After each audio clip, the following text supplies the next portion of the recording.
today on the ancient gods.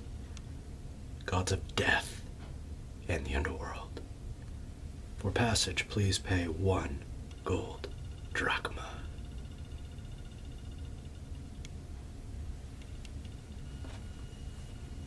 So, the gods of death and the underworld.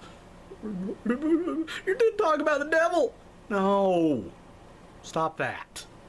That's later.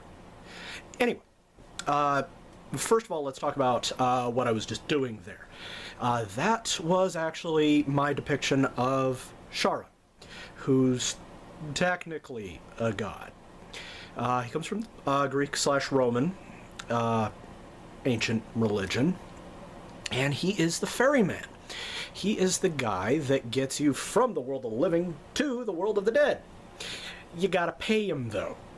And depending on when and where you are and who's talking about it will depend on how much you pay. One source says 1 gold drachma. That's why they would place a coin right here in your lips, so that when you woke up in the underworld, you just, oh, awesome, cab fare. Thanks, Mom. Other times it would be 2 pieces of silver, something like that. That's why they put the coins over the eyes. It wasn't just to keep your eyes closed, because having a dead person's eyes open is creepy, but it's also so that when you sat up in the underworld, the coins would fall out into your hands, and you'd have, well, cab fare, basically. So, in the Greek/Roman tradition, there's 1 major god, 2 different names, obviously. In Greece, he's called Hades, and in Rome, he's called Pluto.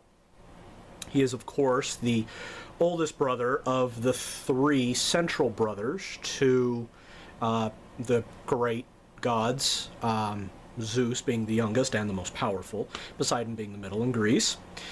And in the Roman tradition, Jupiter is the youngest and the ruler, whereas Neptune is the second and ruler of the sea. So, the way that works is you have 3 brothers, each at 3 levels of existence. You have the youngest being the sky, the second being the ruler of the waters, and the oldest being the earth, because rocks are older than gases, I guess. Anyway, the reason why he rules the earth is because that's where you go when you're dead. You fall down and stuff covers you. Or we dig a hole and we put you in it, and then cover you again. And if you light on fire, guess what you become? Ashes, which is basically, well, dirt. So, one of the misconceptions we have in the modern world about Hades and Pluto is that they're bad. That is ridiculous in the ancient world, because the gods are there to facilitate order so that the world makes sense, so that you can go on day to day doing whatever it is you do, and you can do it. That's why when you drop something, it goes down and not up. It's why water is wet. It's why you can breathe air and not wood or something. Okay? So, the lords of the underworld, the gods of death, hold very important positions. They keep the dead people, and they keep the live people, because they guard that barrier between life and death. Somewhere along the way, most likely when Christianity was a little kid, so to speak, Hades and Pluto got conflagrated with what the Christians call the devil. And Hades suddenly became hell, which we'll get to that in a moment. So, these guys rule over the dead, and their job is to keep the dead in line so that they don't crawl out of their hole and eat your whatever, or come back to you as a ghost and torment you with the help me rattle chains. Nothing like that. That's the point of having these gods. It's also why they have guardians. In the Greco-Roman tradition, we have a giant 3-headed dog named Cerberus guarding the gates. to the Underworld. It keeps the live people in the live side and the dead people in the dead side. Now, if you're dead and you're not there yet, the dog snarls at you and growls like, "Hey, I'm watching you, pally," and lets you pass in. But if you turn around like, "Oh, crap, forgot my purse," nope, sorry, leave it, you're done. And then you pass by him, meet Sharon, give him the money, and you're over the river. Okay? So, what is the Greco-Roman underworld like? Well, it comes in 3 levels. First one, and the worst of them, the deepest, and you don't want to be there, it's called Tartarus. Tartarus is a big old pit filled with fire, brimstone, lava flows, where the worst of the worst go. These are the individuals that have angered the gods so much there is no redemption for them whatsoever. And they send them into, well, the deepest pit they possibly can. It's where Zeus/Jupiter threw the Titans after the war for the world. And there they shall remain. Kronos is in the deepest part. This is also where, according to a few sources, the most evil people in history will reside. Okay, now a level up from that is a lovely place called Erebus. It's not fun. Think of a wasteland. Nothing grows, there's no real light, it's foggy, it smells a bit. You don't have to do anything. You just kind of wander around and you're bored forever. This is where most people are going to go. Because, you're not good enough to get into paradise, but you're not bad enough to get into, well, an inferno. So, we'll just put you here. If you lived a life, but it wasn't a great life, you didn't really do anything. You got up, went to work, came home, went to sleep, and that was it. Your life was basically meaningless. You're a rabble. You don't think for yourself. You go to Erebus. Next level up from that is Elysia, which is paradise. There's fruit trees and glorious animals and beautiful flowing rivers and everything there. Everything grows. It's in a constant state of bloom and it's beautiful.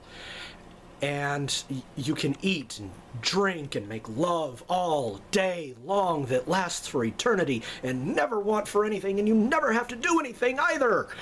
It's paradise. This is where the exalted people go. This is where the people that really helped out and really honored the gods went. So Christianity moves in, and they find these, and we'll say, well, let's make Tartarus the absolute worst place. This is where the devil lives. We'll make Erebus we'll make it purgatory, and we'll make Elysia paradise, or heaven. And layer all of our stuff on top of it. Bob's your uncle.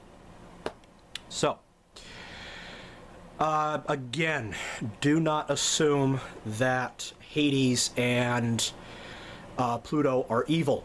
They're not. They're actually good guys, little socially awkward, mostly because they hang out with dead people all day, and dead people are not fun. So, they go to a party and it's like, "Hey guys, let's play some games!" And they pull out this, half-missing deck of cards, and he's like, "Great, I'm gonna be over here." Okay? So, now the ancient people really didn't pray to these gods that much.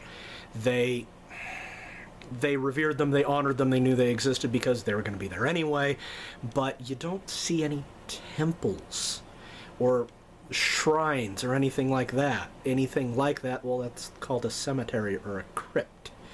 If you're going to go say a prayer, you do it there, because that's where he's going to be. Okay? Stark contrast to the Egyptian afterlife. Headed by 2 major deities. First of all, it was just Anubis, who is the jackal-headed god. He's one of the sons of Ra, comes from the Old God, and his job is to make sure that you get where you need to go. Yeah, any questions are answered, and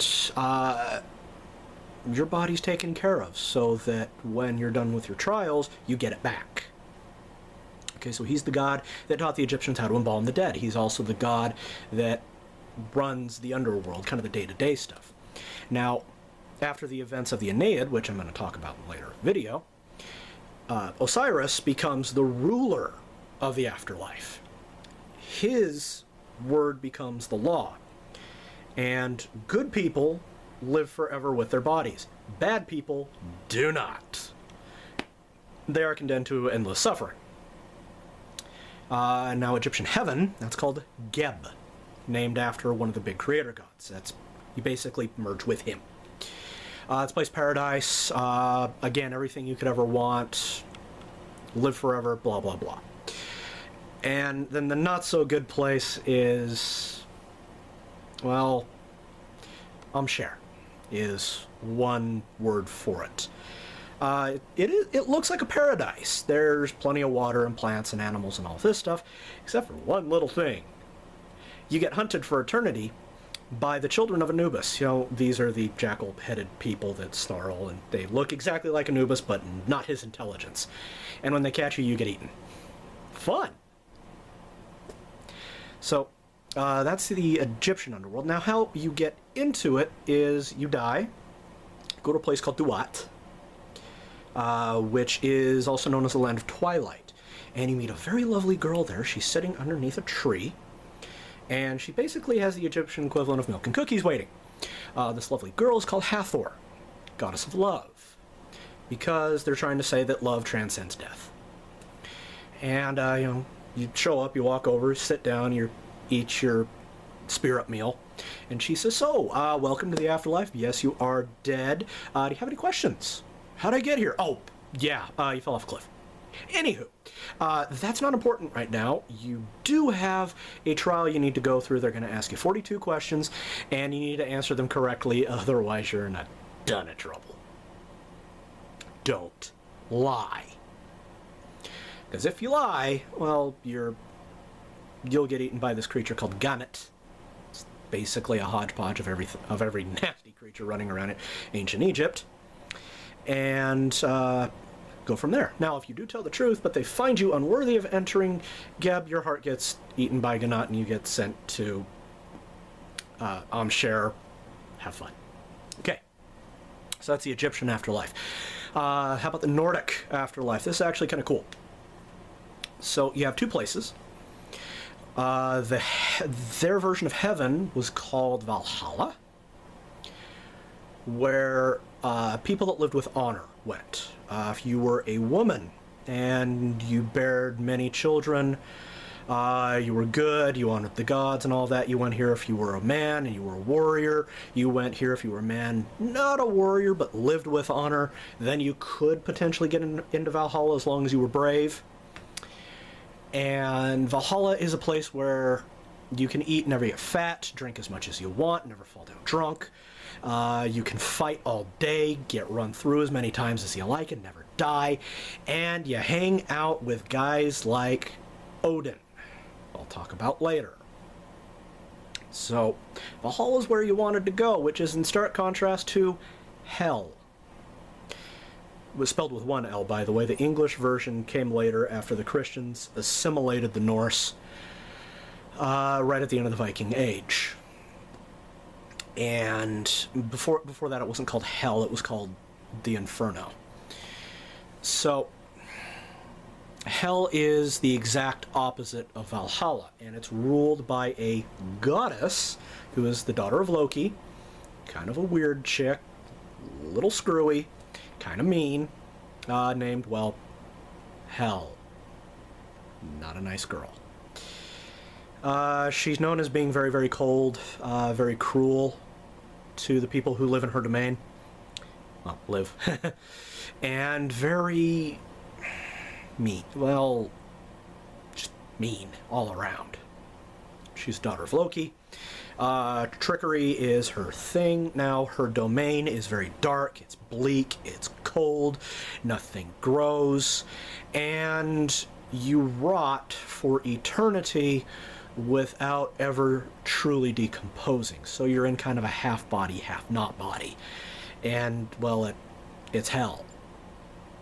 Insert problems here. You're not exactly tortured, but you're not allowed to have anything either. So, who goes to hell? Well, people without honor. People who dishonor the gods, who go against the wishes of the gods. Cowards will obviously go to hell. A guy that goes out to battle, full armor, he's got a sword in hand, and holy crap, I'm going to die. Run, run, run, run, run. He goes to hell when he finally dies, because he died without honor. Same thing for a woman that refuses to bear children even though she can. People that refuse to contribute to the tribe or the army or whatever, they just have a general dislike of existence. These people go to Norse hell. Okay. Let's see here. There's a few others. Talk a little bit about the Mayan/Aztec afterlife. A little bit of difference there. I need to do a little bit more research, but basically, like the Norse, the people of Mesoamerica viewed the universe as kind of like a tree. So there's glorious things in the canopy and horrendous dead things at the bottom. Good people lived in the canopy. Bad people lived in the root structure of the tree. Were like bugs. That's about it. I need to do more research on that, and I will get back to you on it. So that's about all I have for you today with the ancient gods. I know this one is a little bit longer than usual, but lots of stuff to talk about. So I'll be back later with something else, and I'll see you guys later.